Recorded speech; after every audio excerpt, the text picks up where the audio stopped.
And now from CBS News in Washington, Face the Nation with Bob Schieffer. Substituting for Bob Schieffer, CBS News Chief White House Correspondent Major Garrett. Good morning and welcome to Face the Nation. Secretary of State John Kerry joins us from the State Department. Mr. Secretary, good morning. Good morning, Major.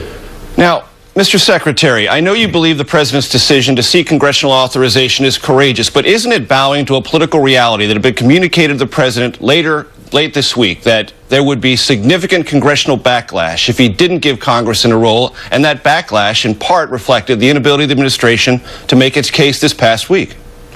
Major, I just disagree with that premise in all accounts. The fact is that the president clearly had a sufficient case presented to the American people that Assad had engaged in an outrageous crime against humanity and that it was vital to take steps. But I think the president realized in consultations with the Congress that people wanted to weigh in, and he believed, after thinking about it, that the United States of America is much stronger when we act in concert, rather than have the debate after an attack be all about our constitutional process, or did the president abuse his power, or was it correct, and have weeks of sort of being torn apart about that.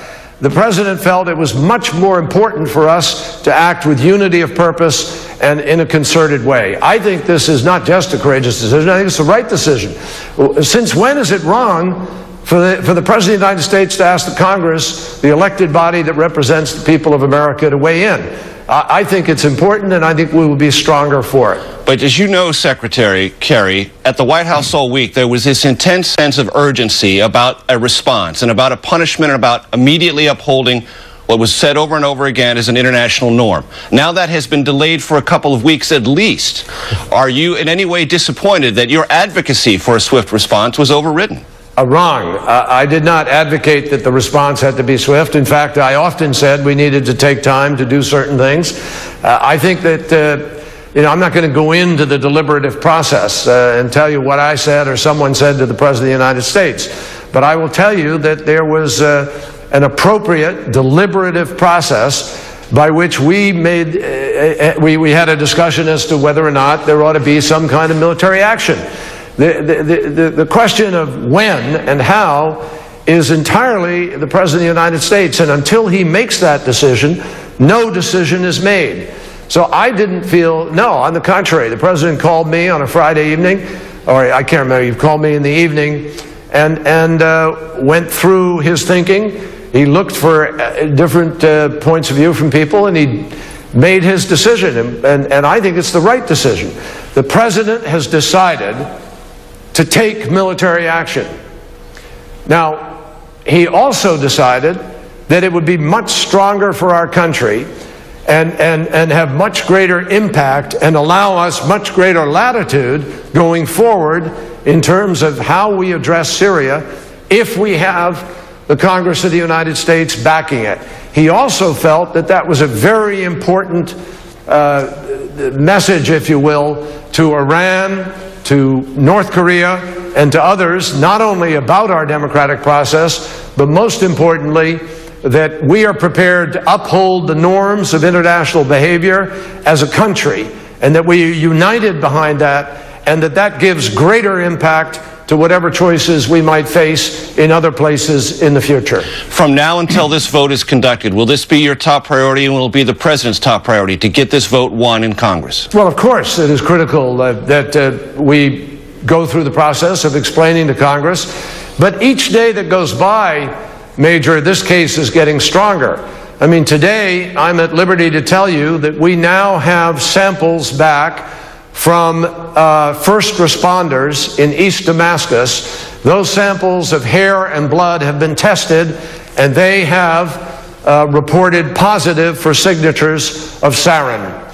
So we are now getting a stronger case each day, and I think that makes even more compelling that the Congress of the United States be counted with the President in this effort, so that Israel, Jordan, Lebanon, Turkey, all of our friends and allies in the region will know that the United States is acting in concert in a way that really sends a powerful message about our credibility, about our intentions to uphold international norms, and that will have an impact on other decisions down the road. And I'm very explicit about it with respect to Iran and North Korea or others.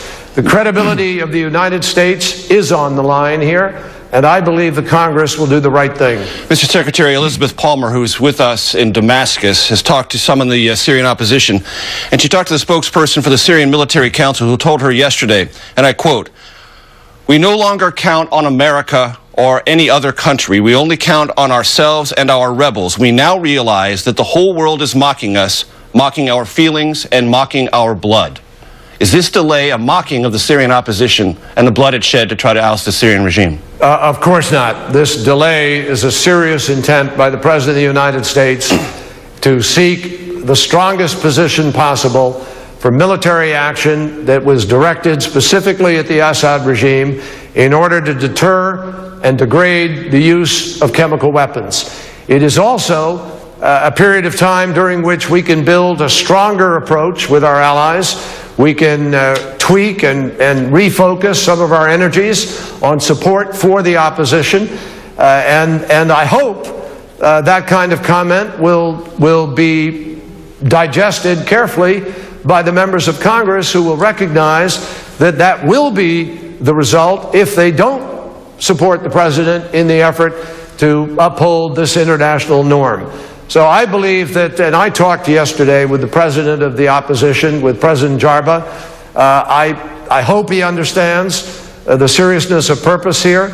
We will do a better job and, in fact, work with important voices like John McCain and Lindsey Graham and others who believe more should be done. I believe there is a way to support the opposition and, in effect, come up with a stronger approach and a stronger presentation of America's determination here. Mr. Secretary, you're saying something, and I want to make sure I pin you down accurately on this. A couple of things. The opposition has also said they hope this debate will open the way for more direct covert arming of the opposition, which, as you know, still hasn't arrived. MREs and medical kits have, but weapons haven't. They want weapons to come with this authorization. And are you suggesting that if Congress goes ahead and authorizes this, this will be a more forceful, memorable military strike than it would have been had the President acted alone?